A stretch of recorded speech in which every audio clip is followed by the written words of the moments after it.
Imagine standing at the edge of a city swallowed by the jungle.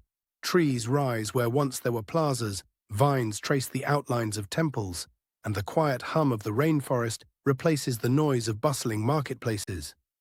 As you walk among the ruins, you can almost feel the echoes of a civilization that mapped the heavens, built some of the most advanced cities in the ancient world, and then, seemingly without warning, vanished from many of its great centers. Tonight, let me take you through what no one fully tells you about the disappearance of the Maya.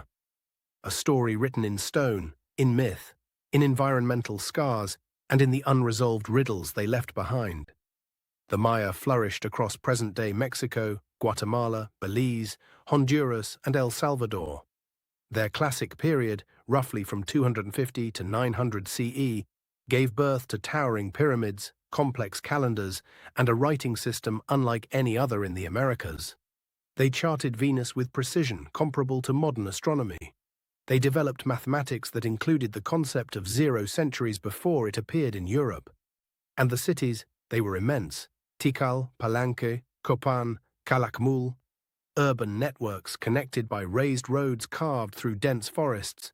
Their kings ruled not just through warfare, but through cosmic legitimacy.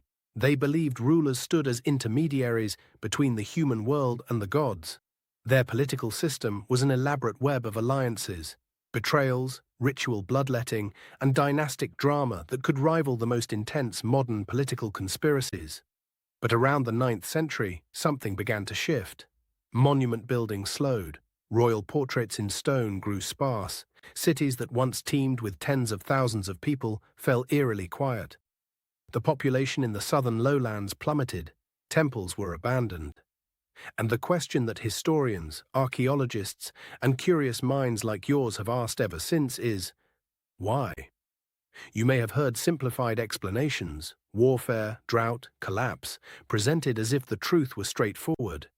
But the reality is far stranger, far more intricate, and filled with gaps that still provoke debate. Let's walk through the layers of this mystery.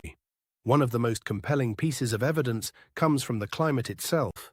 Studies of lake sediments and stalagmites from caves across the Maya region suggest a series of devastating droughts struck between the late 8th and 10th centuries. These weren't mild, dry spells. They were prolonged failures of the rainy season. Imagine a civilization built in tropical lowlands where cities depended on carefully managed reservoirs because permanent rivers were rare. When rainfall declined dramatically, the reservoirs dried, crops failed, and hunger rippled through the population. But even this isn't the whole story. The Maya were master water engineers. Their cities were designed to capture and store every drop of rainfall. So why would drought alone break a society so expertly adapted to its environment? Some researchers believe the Maya themselves contributed to ecological strain. Vast swaths of forest were cleared for agriculture, construction, and fuel. As the population grew, their agricultural systems may have pushed the land beyond its limits. Without trees, the soil eroded.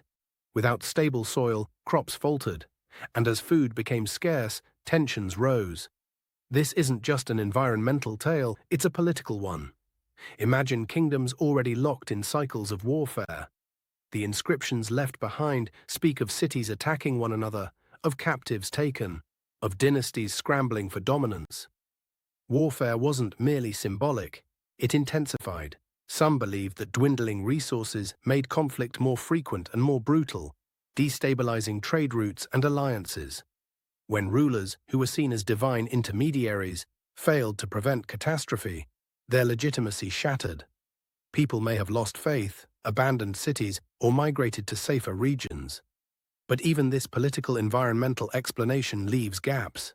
Not all Maya cities fell. In fact, the northern cities, such as Chichen Itza and Uxmal, continued to thrive long after the southern lowlands had emptied. So why did collapse strike one region and not another? Some theories propose that the southern lowlands were uniquely vulnerable to climate shifts.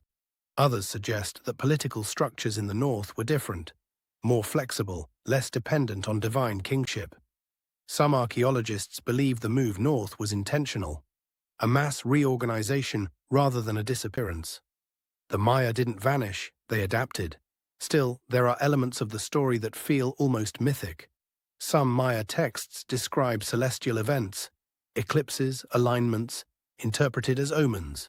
Others speak of gods displeased, cycles ending, eras transitioning. To the Maya, time wasn't a straight line, but a series of ages that rose and fell. Could their abandonment of cities reflect not just practical necessity, but spiritual belief?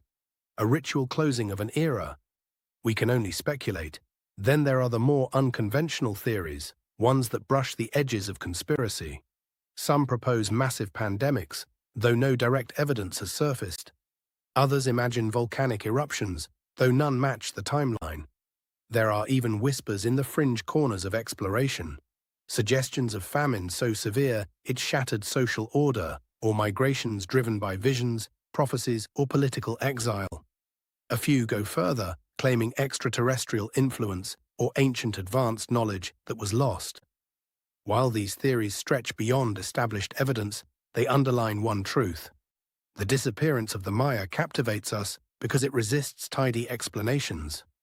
What we do know is this: the Maya did not vanish as a people. Today, millions of Maya descendants live across the same lands, speaking the same languages, preserving the same traditions. Their cultural continuity is one of the greatest reminders that what we often call a collapse may simply be a transformation, a shift in where people lived, how they governed, and what cities they chose to maintain. The abandonment of monumental centers does not equal the disappearance of a civilization. It marks a moment of profound change. As you walk again through those abandoned temples in your mind, think not of a lost people, but of a powerful society that faced forces, natural and human, so immense that their world had to shift. Think of how their knowledge outlived their cities, encoded in glyphs, in stories, in living traditions. The disappearance of the Maya is not a single event, but a mosaic of climate, politics, environment, belief, and human resilience. A mystery woven from fragments, each offering a clue, but never the full picture. And maybe that's why the story endures. Not because it's unsolved, but because it reminds us that even the most brilliant civilizations can be vulnerable to nature, to conflict, to their own ambitions. It reminds us that history is not just about what happened, but about what remains hidden, what remains open to interpretation. And it invites us, here and now, to keep searching through the traces, the ruins, the stories, to keep asking questions. The Maya may have left their great cities behind, but the mystery of their disappearance continues to follow us, whispering through the jungle, asking us to look closer, to think deeper, and to remember that even the strongest empires can crumble, not in a single moment, but in a slow and haunting fade into the shadowed edges of time.